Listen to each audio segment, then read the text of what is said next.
नमस्कार साथियों, स्वागत है आप सभी का आपके अपने YouTube चैनल DS एकेडमी में। मैं डॉक्टर सुदेश कांत तेजा आपके लिए लेकर चल रही हूँ TGT PGT हिंदी का संपूर्ण क्रैश कोर्स, वो भी निःशुल्क। अगर आप चैनल पर नए हैं तो चैनल को सब्सक्राइब कीजिए। आपने चैनल सब्सक्राइब कर रखा है, वीडियोज़ अच्छी लग रही है तो जितना हो ज़्यादा से ज़्यादा दोस्तों में शेयर कीजिए, या जो भी आपके पास पब्लिक प्लेटफॉर्म है। जो कैंडिडेट अच्छी तैयारी करना चाहते हैं, सुझाव यही है कि क्लास संख्या प्लेलिस्ट बनी हुई है, आप क्लास संख्या 1 से देखिए। और साथ में अगर आप हमारे व्हाट्सएप ग्रुप से ज्वाइन होना चाहते हैं तो डिस्क्रिप्शन में लिंक दे रखा है, आप व्हाट्सएप ग्रुप से ज्वाइन हो सकते हैं। चलिए इस समय बात करते हैं। आप हमें फीडबैक दीजिए ना दीजिए, क्या करते हैं, हमें तो अपना काम करना ही है। तो चलिए बात करते हैं आज के रीतिकाल में। इस समय हम चल रहे हैं रीतिकाल में, और रीतिकाल में भी रीतिबद्ध कवियों के विषय में हम जान रहे हैं। इससे पहले की वीडियो में हम आपके केशवदास हैं, भूषण हैं, देव हैं, पद्माकर हैं, क्षमा कीजिए पद्माकर हैं, इन सब कवियों को हम पढ़ चुके हैं। इसी के साथ में आज हम बात करेंगे भिखारी दास की। भिखारी दास के विषय में क्योंकि आज हम 2 से 3 कवियों को एक क्लास में देखेंगे, क्योंकि ये छोटे छोटे कवि हैं और इनसे जो प्रश्न बनते हैं सिर्फ उन्हीं तथ्यों को हम लेकर आ रहे हैं। इनके संबंध में जो कथन है और इनकी जो पंक्तियां हैं वो हम आपको व्हाट्सएप ग्रुप में हैंड रिटन नोट्स के माध्यम से प्रोवाइड कराएंगे। इसीलिए कह रहे हैं कि आप व्हाट्सएप ग्रुप से ज्वाइन हो जाइए। जो लोग व्हाट्सएप ग्रुप से लेफ्ट हो रहे हैं, ध्यान रखिएगा, आगे आप जुड़ नहीं पाएंगे। फिर लोगों की कॉल, कैंडिडेट की कॉल आती है कि मैम हमें जोड़ दीजिए, सर हमें जोड़ दीजिए। तो ऐसा नहीं होगा। देखिए अब ये ग्रुप ऐसा नहीं है कि आप कभी भी ज्वाइन होंगे और फिर हम कभी भी आप लेफ्ट हो जाएंगे फिर हम आपको ज्वाइन करेंगे, तो इतना समय नहीं रहता है, व्यस्तता है, उसके बाद भी हम आपको क्लासेस दे रहे हैं।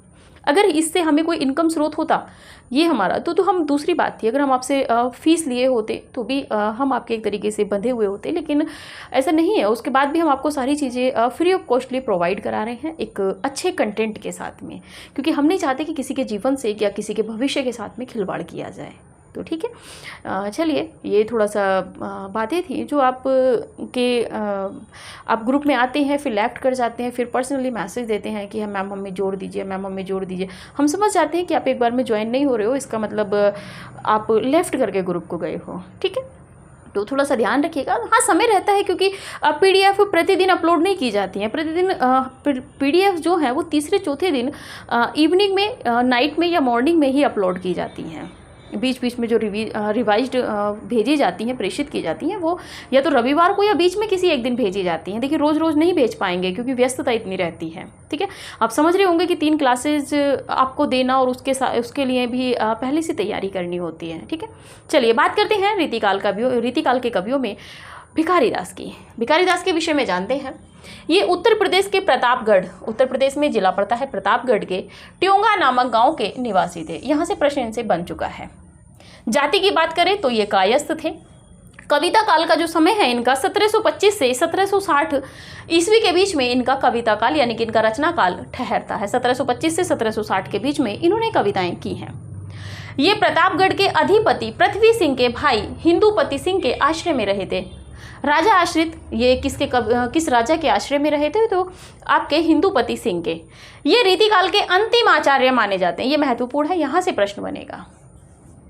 रीतिकाल का अंतिम आचार्य शुक्ल जी के अनुसार कौन है या किस कवि को माना जाता है, तो आपके भिखारी दास को। मिश्र बंधुओं ने इन्हें अलंकृत काल का सबसे बड़ा आचार्य माना है। ये भी दूसरा प्रश्न बनेगा। मिश्र बंधुओं के अनुसार, क्योंकि मिश्र बंधुओं ने रीतिकाल को अलंकृत काल और पूर्व अलंकृत काल इस तरीके से विभाजित किया है, तो अलंकृत काल का सबसे बड़ा कवि किसको माना है इन्होंने, तो आचार्य, जो सबसे बड़ा जो आचार्य माना है भिखारी दास को।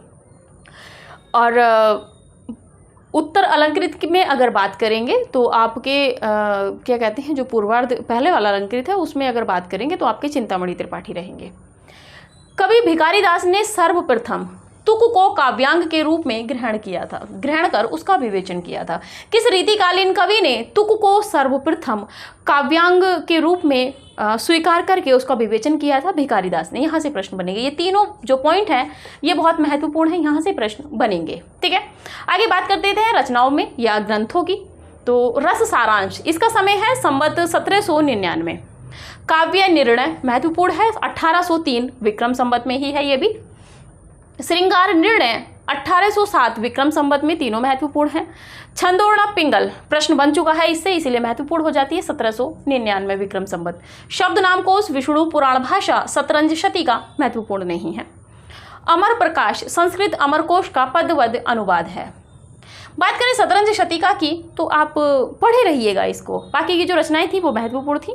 पहली, दूसरी, रस सारांश, काव्य निर्णय, श्रृंगार निर्णय, छंदोर्ण पिंगल, ये जो इनकी रचनाएं हैं ये महत्वपूर्ण है 4 रचनाएं। बात कर लेते हैं आगे विष्णु पुराण भाषा। इसमें क्या किया गया है कि इसमें विष्णु पुराण का भाषा अनुवाद किया गया है। शतरंज शतीका यह शतरंज के खेल से संबंधित है, नाम से प्रतीत होता है।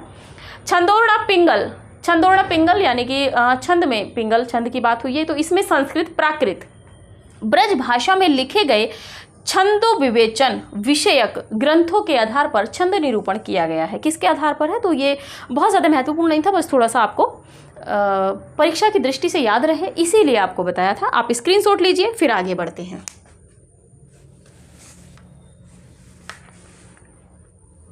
चलिए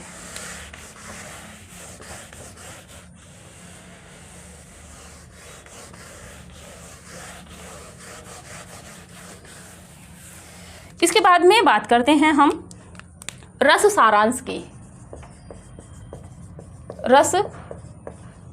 रस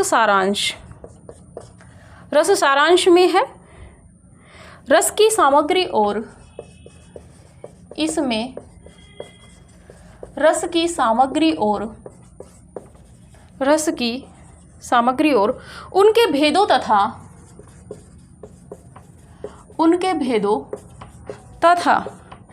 नायिका भेद का वर्णन है। नायिका भेद का वर्णन है किसमें, रस सारांश में। और इसमें 9 और जो आपकी इसमें 9 नाटिन यानी कि जो नटनी होती है, धोबिन कुम्हार की पत्नी कुम्हारिन, सभी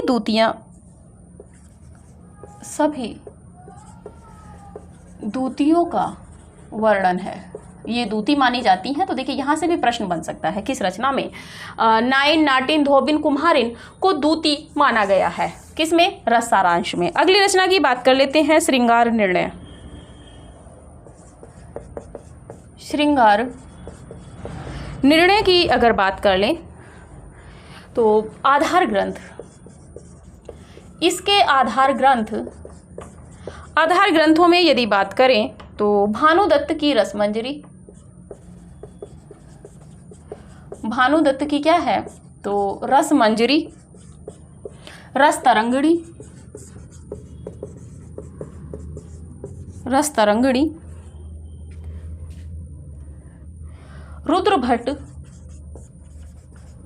रुद्रभट्ट की है आपकी श्रृंगार तिलक, केशव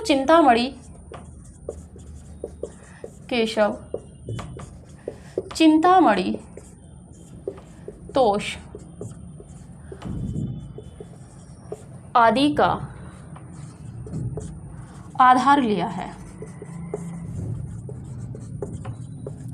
चलिए आगे बात कर लेते हैं काव्य निर्णय। महत्वपूर्ण रचना है इनकी काव्य निर्णय। काव्य निर्णय के विषय में जानिए। भिखारीदास का प्रमुख ग्रंथ है।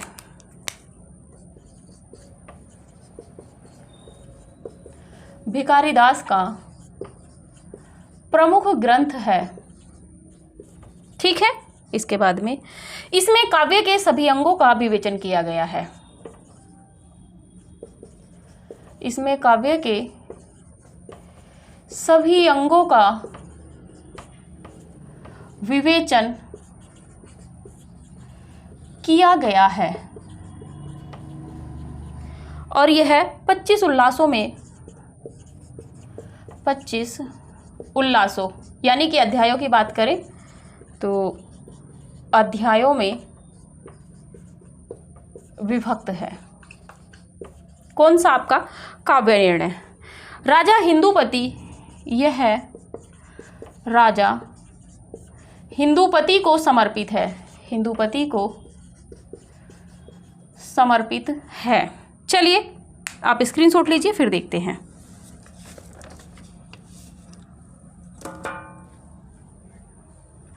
बात कर रहे थे आपके भिखारी दास की। रस सारांश की रचना की बात करें तो इसमें रस की सामग्री और उनके भेदों तथा नायक नायिका भेद का वर्णन इसमें मिलता है रस सारांश में। इसमें नाइन, नाहिन, धोबिन, कुम्हारिन सभी द्वितीयों का वर्णन है। यहाँ से प्रश्न बनेगा अगर बनेगा तो, ठीक है। श्रृंगार निर्णय की बात करें तो इसके आधार ग्रंथ भानुदत्त की रसमंजरी, रसतरंगिणी, रुद्र भट्ट की श्रृंगार तिलक, आपकी केशवदास की रचना चिंतामणि की और तोष आदि के ग्रंथों का भी इन्होंने इस रचना को लिखने में आधार लिया है। काव्य निर्णय महत्वपूर्ण है, भिखारीदास का प्रमुख ग्रंथ है, इसको आप याद रखिएगा, काव्य निर्णय को और रस सारांश को। इसमें काव्य के सभी अंगों का विवेचन किया गया है। 25 उल्लासों यानी कि अध्यायों में ये विभक्त है। यह राजा हिंदुपति को समर्पित है, ठीक है। तो चलिए आप स्क्रीनशॉट लीजिए, फिर आगे बढ़ते हैं।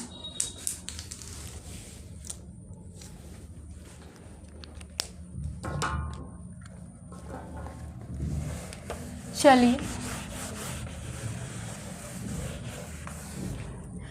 अगले कवि देखते हैं, ग्वाल कवि।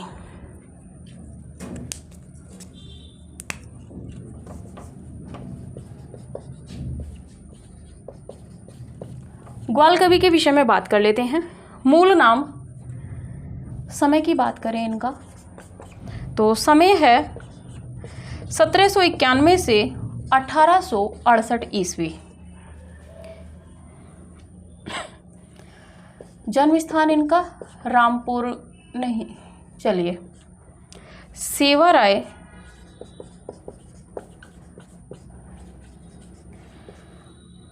ब्रह्मभट्ट, सेवाराय ब्रह्मभट्ट बंदीजन के यहाँ वृंदावन में जन्मे थे, ठीक है। और निधन की बात करें तो निधन जो है वो रामपुर, यानी कि ये मथुरा में चले गए थे तो वहीं पे जो रामपुर है उसमें इनका निधन हुआ था। आचार्य शुक्ल जी ने इन्हें रीतिकाल का अंतिम कवि माना है। रीतिकाल का अंतिम कवि माना है। इनका मूल नाम रसिकानंद है, ठीक है। बात कर लेते हैं गुरु की। तो गुरु में यदि आप बात करेंगे तो इनके जो गुरु हैं काव्य गुरु में खुशहाल राय, ये कहाँ के हैं? बरेली वाले। ये माने जाते हैं इनके काव्य गुरु। और इन्होंने जो प्राथमिक आरंभिक शिक्षा जो ली थी वो राधा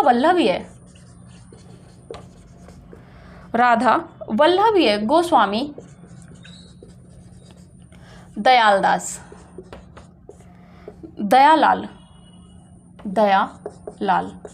दोनों प्रश्न में नहीं रहेंगे, एक ही रहेंगे विकल्प में। वैसे तो इनके खुशहाल राय माने जाते हैं।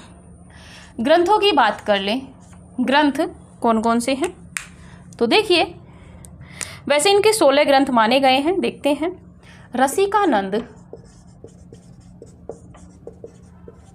रसिकानंद, कवि दर्पण, बलवीर विनोद,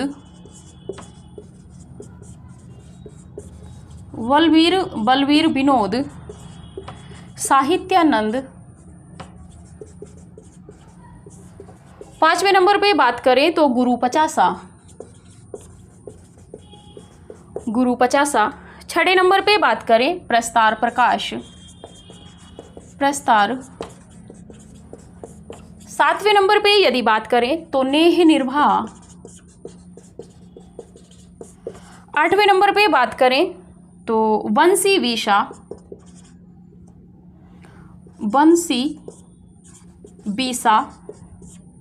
9वें नंबर पे हमीर हट। कमेंट कीजिएगा। एक और किसका पढ़ा है? हमीर हट, विजय विनोद,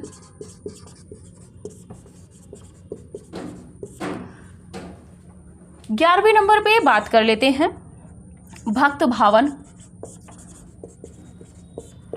12वें नंबर पे बात कर लेते हैं कुब्जाष्टक,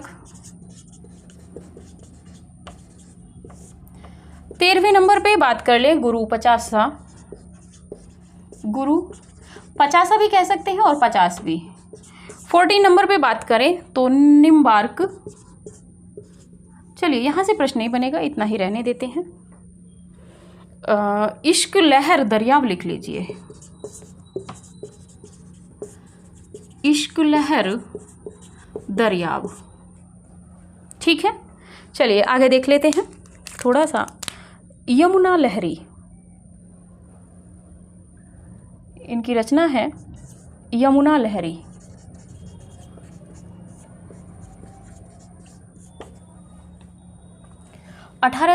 ईस्वी। इसमें कवि ने यमुना की स्तुति की है, यमुना की स्तुति की है। इस रचना में नवरस व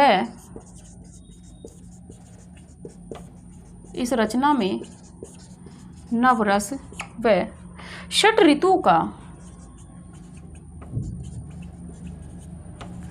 ऋतुओं का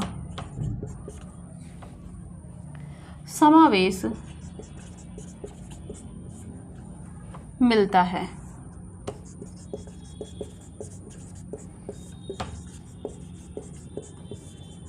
ठीक है, आगे बात कर लेते हैं साहित्यानंद।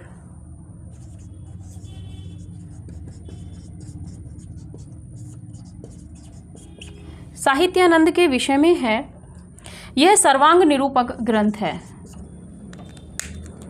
यह है सर्वांग निरूपक ग्रंथ है। इसमें 2443 छंद हैं।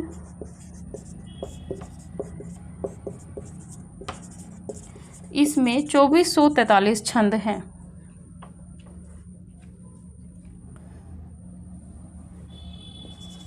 इस काव्य में 597 गद्य टीकाएं, 382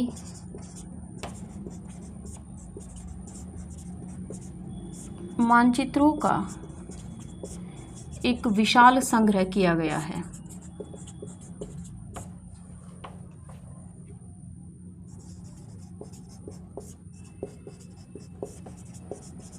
ठीक है, चलिए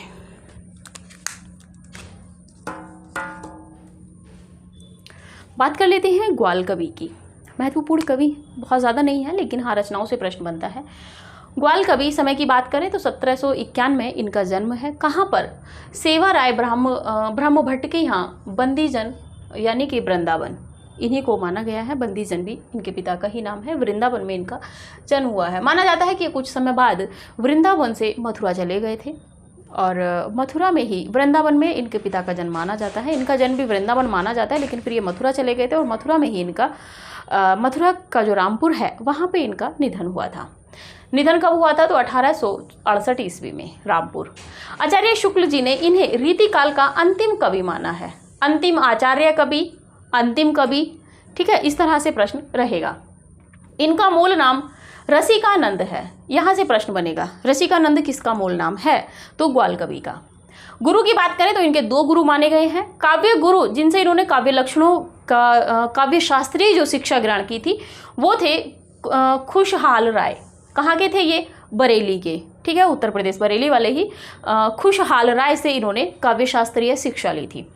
राधा वल्लभ या गोस्वामी दयालाल, ये जो गुरु हैं इनके, ये वो गुरु हैं जिनसे इन्होंने आरंभिक शिक्षा शुरू की थी। ठीक है, जिनसे इन्होंने पढ़ना शुरू किया था। लेकिन अगर काव्य शास्त्रीय गुरु की बात करें तो इनके खुशहाल राय मिलेंगे। ग्रंथों में बात कर लेते हैं तो रसिकानंद, कवि दर्पण, बलवीर विनोद, साहित्यानंद, गुरु पचासा, प्रस्तार प्रकाश, नेह निर्भा महत्वपूर्ण है। वंशी बीसा, हमीरहट। हमीरहट देखिए विकल्प काटने के लिए हो सकती है, क्योंकि इससे पहले जो हमने हमीरहट पढ़ी है आप कमेंट कीजिएगा किसकी पढ़ी है। विजय विनोद, भक्त भावन, कुब्जाष्टक,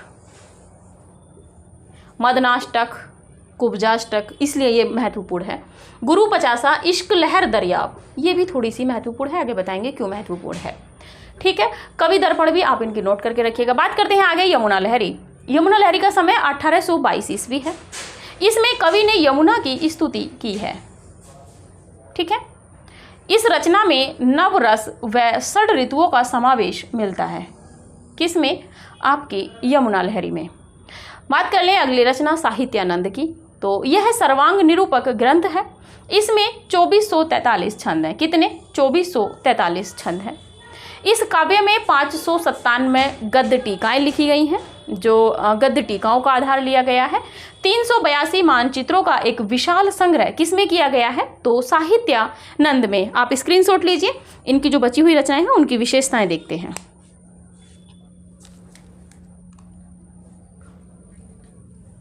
चलिए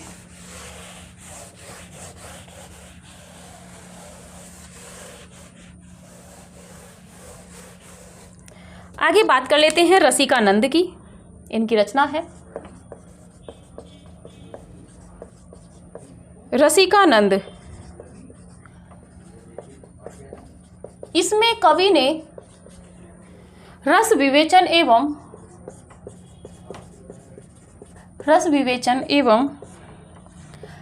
नायक नायिका भेद निरूपित किया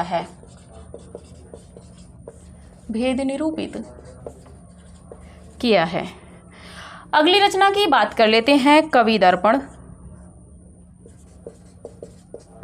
कवि दर्पण की बात करें तो काव्य दोषों से संबंधित ग्रंथ है। यह काव्य दोषों से संबंधित ग्रंथ है। आगे बात कर लें प्रस्तार प्रकाश। और इस ग्रंथ की बात करें तो यह छंद निरूपक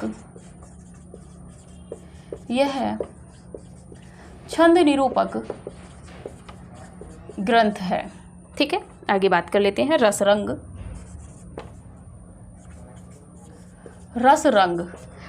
की बात करें तो रीतिकाल की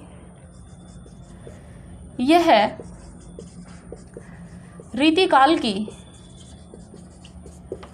अंतिम रचना मानी जाती है।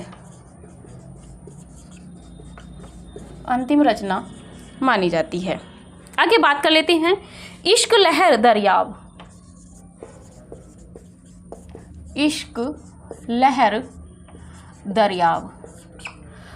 इसमें अभी जो यमुना लहरी पड़ी थी उसमें थोड़ा सा मुझे डाउट हो रहा है, एक बार अभी उसको रोक के चलिएगा। बात कर लेते हैं इश्क लहर दरियाव। यह एक प्रबंधात्मक रचना है। ठीक है, आगे बात कर लेते हैं। यह मीर हसन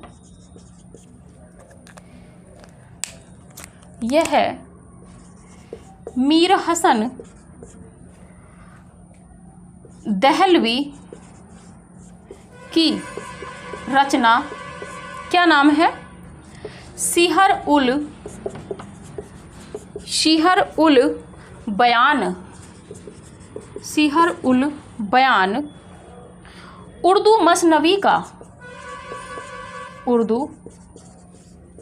मसनवी का ब्रज में अनुवाद है, ब्रज भाषा में अनुवाद है। आप इसका स्क्रीनशॉट लीजिए, इसी में कंप्लीट करते हैं इसको।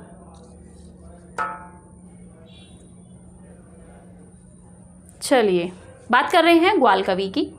तो ग्वाल कवि की रचना है रसिकानंद। इसमें कवि ने रस विवेचन एवं नायक नायिका भेद निरूपित किया है। किस रचना में? तो रसिकानंद रचना में। कवि दर्पण की बात कर ले, यह काव्य दोषों से संबंधित ग्रंथ है। कवि दर्पण आपने देखा होगा कि दर्पण में ही दोष दिखाई देते हैं, तो कवि दर्पण काव्य के दोषों से संबंधित रचना है। प्रस्तार प्रकाश की बात करें तो यह छंद निरूपक ग्रंथ है। प्रस्तार प्रकाश ये छंदों संबंधित रचना है ग्वाल कवि की। रस रंग की बात करें तो यह रीतिकाल की अंतिम रचना मानी जाती है। और किसने मानी है? तो बात कर लें आपके आचार्य शुक्ल जी ने। आचार्य शुक्ल जी ने इसको अंतिम रचना माना है रीतिकाल की, और अंतिम कवि भी इन्होंने ही इनको माना है। ठीक है। इश्क लहर दरियाब महत्वपूर्ण रचना इसलिए है क्योंकि जब जहाँ जिस रचना से संबंधित कुछ तथ्य मिलते हैं वो रचना महत्वपूर्ण हो जाती है। यह एक प्रबंधात्मक रचना है। कैसी रचना है? प्रबंधात्मक रचना है। यह मीर हसन, उर्दू के कवि हैं मीर हसन दहलवी की रचना है सीहर उल बयान। क्या रचना है? सीहर उल बयान, उर्दू मशनवी। कैसी है ये रचना? मीर हसन दहलवी की सीहर उल बयान ये एक उर्दू मशनवी है। का ब्रज भाषा में अनुवाद किसने किया है? तो ये किया है आपके ग्वाल कवि ने। यहाँ से प्रश्न बनेगा सीहर उल बयान की रचना का, सीहर उल बयान रचना का उर्दू से ब्रज भाषा में अनुवाद किसने किया है? तो आपके ग्वाल कवि ने किया है। ठीक है। तो चलिए आज की क्लास यहीं तक रखते हैं, क्योंकि इसके बाद में आगे के कवियों को अगली क्लास में देखेंगे। तो वही है बार बार कहना आपसे कि जितना हो वीडियो को लाइक कीजिए। क्लास जब लेने आते हो आप लाइक किया कीजिए। उसके बाद में पूरी क्लास लेने के बाद में आपको जो भी उचित लगता है वो कमेंट कीजिए। जो भी हम प्रश्न करते हैं उसका कमेंट में आप उत्तर दे दिया करिए। साथ में जितना हो वीडियो को आप शेयर करते रहिए। आप वीडियो को शेयर बहुत कम करते हैं, या तो आपको अपने कंपटीटर से डर लगता है इसीलिए आप नहीं करते हैं।